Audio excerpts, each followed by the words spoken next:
Hello viewers, আসসালামু আলাইকুম। সবাই কেমন আছেন? আশা করি সবাই অনেক অনেক ভালো আছেন। আল্লাহর রহমতে আমিও ভালো আছি। আমি কল্পনা, টাঙ্গাইল থেকে বলছি। আজকে আরেকটি নতুন ভিডিও নিয়ে আপনাদের সামনে হাজির হয়ে গেলাম। আশা করি ভালো লাগবে। ভালো লাগলে প্লিজ ভিডিওর শুরুতে একটা লাইক দিয়ে ভিডিওটি দেখা শুরু করবেন। এখানে আজকে আমি চিকেন কাবাব বানাবো, সেই জন্য 250 গ্রাম চিকেন, 250 গ্রাম বুটের ডাল নিছি। এখানে 250 গ্রামের বেশি হবে চিকেন। যাই হোক, দুটো নিছি, ধুয়ে নিছি ভালো করে বুটের ডালটাও। এখানে মাংস রান্না করতে যা যা মশলা লাগে সেম প্রসেসে সব মশলা দিয়ে এটাকে আমি ভালো করে রান্না করে নেব। এখানে একটু পেঁয়াজ দিয়ে দিছি, পেঁয়াজটা যেহেতু পরে লাগবে বেশি, সেজন্য অল্প করেই দিছি। এখানে লবণ, মরিচ, হলুদ, সজের গুঁড়া, ধনিয়া মানে জিরার গুঁড়া, আদা রসুন বাটা, একটু তেল, মানে মাংস রান্নাতে যা যা লাগে সব মশলা এখানে দিয়ে দিব। সাথে একটু রাঁধুনির মশলাটাও দিয়ে দিছি, যাতে করে চিকেনের যে এক্সট্রা একটা মানে গন্ধ থাকে মুরগির, সেটা চলে যাবে। এখানে এলাচ, দারচিনি, তেজপাতা, লবঙ্গ সব মশলা দিয়েই মাংসটা আমি বসিয়ে দেব। এটা ভালো করে সিদ্ধ করে নেব, মাংস ডাল দুটোই সিদ্ধ করে নেব। সিদ্ধ করে তারপরে এটাকে জুড়ে এটা ব্লেন্ড করব। পাটায়ও বাটা যায়, যার যেরকম ইচ্ছা। তো এখানে একে একে আমি সব মশলাগুলো দিয়ে নিতেছি। তো এখানে সেই পুরনো কথা আবারও আপনাদের মনে করিয়ে দেই, প্লিজ যারা লাইক দিতে ভুলে গেছেন তারা ভিডিও শুরুতে একটা লাইক দিয়ে নেবেন। দেখা যাচ্ছে একটা লাইক দিতে টাকা লাগে না, পয়সা লাগে না, কষ্টও হয় না, জাস্ট একটু আঙুলের চাপ। এর জন্য শুরুতে প্লিজ একটা লাইক দিয়ে ভিডিওটি দেখবেন। আর ভিডিওটির কোন অংশ ভালো লাগলো মন্দ লাগলো সেটা কমেন্টের মাধ্যমে জানাবেন। আপনাদের এক একটা লাইক শেয়ারের কাজ করে আপনাদের মতো অসংখ্য ভাই ও বোনেদের কাছে ভিডিওটা পৌঁছে দিতে সাহায্য করে। আর ভালো লাগা থেকেই ভালোবাসার সৃষ্টি হয়, এই কথাটা আমি বরাবরই বলি। তার কারণ কারো ভিডিও একদিন দুদিন দেখতে দেখতে তার প্রতি একটা ভালো লাগা, একটা মায়া কাজ করে। তখন দেখা যাবে সেই মায়ার কাজে আর ভালো লাগার জন্য তার বন্ধু হয়ে যাবে, তার পাশে থাকবে, তার ভিডিও দেখবে, তাকে সাপোর্ট করবে, এটাই স্বাভাবিক। তো যাই হোক, কথা বলতে বলতে কিন্তু আমার বুটের ডালটাও সিদ্ধ হয়ে গেছে। আর এখানে নিয়ে আসছি প্রাণের ইস্পাহানি, প্রাণের টোস্ট, এটা ঘিয়ে ভাজা টোস্ট। এখানে আসলে নর্মাল টোস্টটা দিলে বেশি ভালো হয়, কিন্তু যাই হোক দোকান থেকে আনছি, অন্য টোস্টটা ছিল না। এই টোস্টটা খেতে ভীষণ মজা, আমার কাছে তো খুবই ভালো লাগছে। ভাবছে যে এরপরে এই টোস্ট আবার কিনে নিয়ে আসবো। কিন্তু কাবাবে দেওয়ার জন্য আসলে ঘি ভাজা টোস্টের চাইতে নর্মাল টোস্টটাই বেশি ভালো হয়। এখানে একটু ঘি ঘি ফ্লেভার এসে যায়। তো কি আর করার, হাতের কাছে যেটা পাইছি ওইটাই নিয়ে আসছি। ওটাকে আগে ব্লেন্ড করে নিলাম, তার কারণ দেখা যাচ্ছে এখানে ডাল আর মাংসটা ব্লেন্ড করার পরে ওটা আর একদম মানে ফাঁকি হবে না, যেটা বলে আর কি ফাঁকি। এর জন্য আগে ব্রেড কাম বানাইলাম আর কি, বিস্কিটের গোড়াটা ফাঁকি করে নিলাম। এখন আমি অল্প অল্প করে দিব, কারণ যেহেতু এটা শুকনা, একদম শুকনা জিনিস ব্লেন্ড করতেও সুবিধা, আবার পানির জিনিসও ব্লেন্ড করতে সুবিধা। এটা যেহেতু একদম মাখা মাখা, এটাতে কোনো ঝোল নাই বা একদম ভাজা শুকনাও না, সেজন্য ব্লেন্ড করতে একটু সময় লাগছে। তো এটা সময় নিয়ে করে নিছি। কাবাব বানাবো, বাচ্চারা তো ভীষণ পছন্দ করে। এই কাবাবটা মূলত গরুর মাংস দিয়ে খেতে বেশি ভালো লাগে। তো এখন গরুর মাংসের যে দাম, সচরাচর দেখা যাচ্ছে যে এটা তো আসলে বিকেলে নাস্তার জন্য বানানো যায় না। 700 টাকা, 750 টাকা কেজি গরুর মাংস। তো সেই জন্য আর বাচ্চারা খাবে, আমার বাচ্চারা তো মুরগিটা এমনিও পছন্দ করে। আমি মুরগি আনলে দেখা যায় বুকের অংশটা রেখে দিই, ওটাতে এক সময় এক একটা জিনিস বানিয়ে দিই নাস্তা।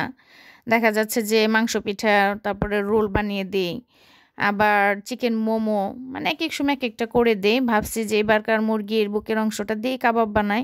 এটা কিন্তু বিরিয়ানি, পোলাও এগুলোর সাথে খেতে ভীষণ মজা লাগে। আবার এমনিও সন্ধ্যার দিকে দেখা যাচ্ছে ভেজে একটু সস দিয়ে খাওয়া যায় নাস্তা হিসাবে, যে যেভাবে খায়। কিছুদিন আগে নীলুফা শারমিন, নীলুফা শিমুল, সরি ভুল বলছি, নীলুফা শিমুল আপুর ভিডিওতে দেখলাম, আপুটা অনেক সুন্দর করে এইভাবে চিকেন কাবাব বানাইছে, এমনকি ফ্রোজেন করে রেখে দিল। আজকে আমি তার পদ্ধতিতেই বানাইতেছি, আমার কাছে খুব ভালো লাগছে দেখে। এর আগে কখনো মানে চিকেন দিয়ে এই কাবাবটা খাই নাই, মূলত খাওয়া হয়েছে গরুর মাংস দিয়ে। তো ওই আপুটা অনেক সুন্দর করে বানাইলো চিকেন কাবাব, আবার ফ্রোজেন করে রেখে দিল। আমার কাছে ভিডিওটা দেখে খুব ভালো লাগছে, সেই জন্য ভাবলাম যে প্রসেস তো সব একই, শুধু এখানে গরুটার বদলে মুরগিটা মাংস। তো এই প্রসেসে আমি বানাইতেছি। এখানে আসলে স্ট্যান্ডে রেখে ভিডিও করছি তো অনেক বড় হয়ে গেছে, সেই ভিডিওটাকে আমাকে খুব দ্রুত কাটতে হয়েছে। তার কারণ দেখা যাচ্ছে এত বড় ভিডিও ছাড়লে তো সব আপু ভাইয়েরা দেখবে না। কিছু সংখ্যক আপু ভাইয়েরা আছে যারা আমার ভিডিওটাকে ভালোবেসে দেখে, অনেক সুন্দর করে কমেন্ট করে। তাদের কমেন্টের কারণে আমি পুনরায় আরেকটা ভিডিও বানাতে মানে উৎসাহিত হই। আমার কাছে খুবই ভালো লাগে। আসলে ইউটিউবে না আসলে আমি এত ভালোবাসা পেতাম না বা এত ভালো লাগাটাও বুঝতে পারতাম না। দেখা যাচ্ছে যে ইউটিউবে আসাটা আমার সার্থক, যে অনেক সুন্দর সুন্দর আপু ভাইয়াদের কমেন্ট পাই, ভালো লাগে, কাজে উৎসাহ পাই, পরবর্তীতে আরেকটা ভিডিও বানাতে উৎসাহিত হই। আগে দেখা যাচ্ছে মোবাইলটা হাতে নিলে যে কোনো কিছুর ছবি তুলতাম, আর এখন ইউটিউবে কাজ করাতে এমন একটা নেশা হয়ে গেছে যে আমি ছবি তোলাটা ভুলে গেছি। এখন যেখানে যাই সেখানে শুধু ভিডিও আর ভিডিও, সেটা ঘরে হোক বাহিরে হোক সব কিছু এখন ভিডিও করতে ভালো লাগে। আমি ছবি তুলতে ভুলেই গেছি, এখন আমার নিজের ছবি তোলা হয় না। এই ছবির প্রয়োজন হলে দেখা যাচ্ছে আমার ভিডিও থেকে ছবি বের করি, মানে স্ক্রিনশট নেই। তো কথা বলতে বলতে দেখেন আমার কাবাবগুলো কিন্তু বানানো হয়ে গেছে। যতটা দ্রুত দেখা যাচ্ছে যে বানানো হয়েছে ততটা দ্রুত বানানো হয় না, এটা বানাইতে অনেক সময় লাগছে, অনেক কষ্ট করে ধৈর্য ধরে বানাইতে হয়েছে। তো ওগুলো আমি ফ্রিজে ডিপ করে রেখে দিলাম, ঠান্ডা হলে মানে অন্য বক্সে ভরে রাখবো। আর এখানে কিছুটা ব্রেড কাপ দিয়ে ভাজবো আজকে, ভাবছি ব্রেড কাপ দিয়ে। ওইখানে একটু ব্রেড কামের মধ্যে ফুড কালারটা দিয়ে দিলাম, একটু লালচে লালচে ভাব আসবে। আর এখানে একটা ডিম ফেটে নিয়েছি, ডিমের মধ্যে কাবাবগুলো গড়াবো, গড়িয়ে দেখা যায় ব্রেড কামে ভরিয়ে চুলায় দিয়ে দেবো, কিছুটা ভাজবো। এখন আর কি সন্ধ্যার নাস্তা হিসেবে খাবো। এটা সস দেখে তো ভীষণ ভালো লাগে। বাচ্চাদের তো আসলে সন্ধ্যার নাস্তা দিতেই হয়, আর প্রতিদিনে কি নুডলস তো আসলে খেতে ভালো লাগে না, ঘুরিয়ে ফিরিয়ে নাস্তা দিলে ভালো লাগে। সেজন্য বানিয়ে রাখলাম যে বাচ্চাদের নাস্তা হিসেবে দেব। আবার বিরিয়ানি পোলাওর সাথে খেতেও বেশ ভালো লাগে। একে একে আমি সবগুলা ভেজে নিতেছি। খেতে কিন্তু অসম্ভব মজা হয়েছে, বাচ্চারাও মানে খেয়ে খুব মজা বলছে, ভালো লাগছে। এমনকি আমাদের নিজেদের কাছেও ভালো লাগছে, সবাই মিলে খাইছি, খুবই ভালো লাগছে। এভাবে কিন্তু মুরগির বুকের অংশ দিয়ে অনেক ধরনের অনেক আইটেমের নাস্তা বানানো যায়। আর শীতের দিন সন্ধ্যার টাইমে একটু ভাজা পোড়া খেতে বেশ ভালোই লাগে, গরম গরম যে কোনো ভাজা পোড়ায়। তো এই যে আমার হয়ে গেছে, একে একে সবগুলা ভেজে নিলাম। এখন মা মেয়ে এমনকি ফ্যামিলির যারা আদার্স লোক আছে সবাই মিলে একত্র খাবো। খেতে অসম্ভব মজা হয়েছে, আপনারা এইভাবে ট্রাই করবেন, যে দেখবেন খেতে কতটা মজা হয়। এটা গরুটা দিয়েও ভীষণ মজা, মুরগিটা দিয়েও ভালোই লাগে। আর কিছু এগুলো 1-1.5 ঘন্টার মধ্যে ঢিপে রাখছিলাম এই প্লেটে। এখন এটাকে আমি বক্সে ভরে রেখে দেব, যখন খাবো তখন বের করে আর কি ভেজে নেওয়া যাবে। এটা আমরা আগে দেখতাম যে আমার ফুফু শাশুড়িকে দেখছি, তার কাছ থেকে আমার শেখা। এটা এভাবে হালকা ভেজে রাখতাম, কিন্তু আমি নীলুফার শারমিন আপুকে দেখছি যে সে ডাইরেক্ট এভাবে ফ্রিজে রেখে ওটা বক্স ভরে রাখে, সেই জন্য আমিও সেই প্রসেসে রাখছি। এভাবে যখন খাবো তখন আর কি বের করে ভেজে নিব।